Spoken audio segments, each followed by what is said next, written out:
Paris du pain, le Covid. Va-t-il avoir raison? Des hausses continues des prix de l'immobilier depuis des années.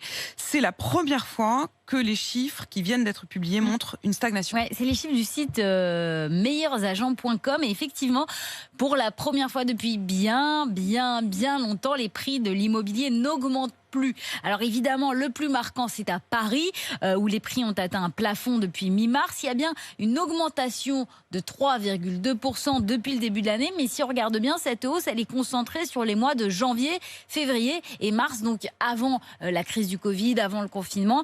Alors que depuis, eh bien, les prix sont plutôt stables.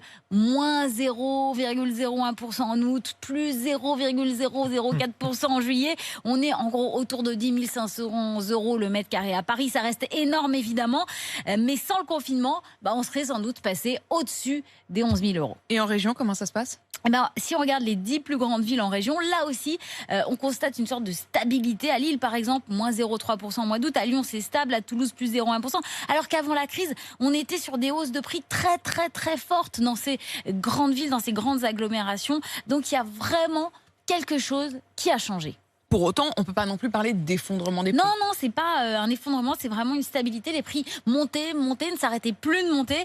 Et là, ils ne s'effondrent pas, mais ils stagnent. Et d'ailleurs, les chiffres de PAP vont dans le même sens, puisque le site de vente entre particuliers constate qu'au mois d'août, il y a eu moins 5% de recherche d'achat à Paris, que le marché est aussi moins tendu dans d'autres grandes villes comme Toulouse, Bordeaux et Lyon. Finalement, là où les recherches sont en forte hausse, c'est à l'extérieur des centres-villes, en grande banlieue ou carrément à la campagne. D'ailleurs, selon PAP, le prix des maisons, lui, est en hausse de 2,1%.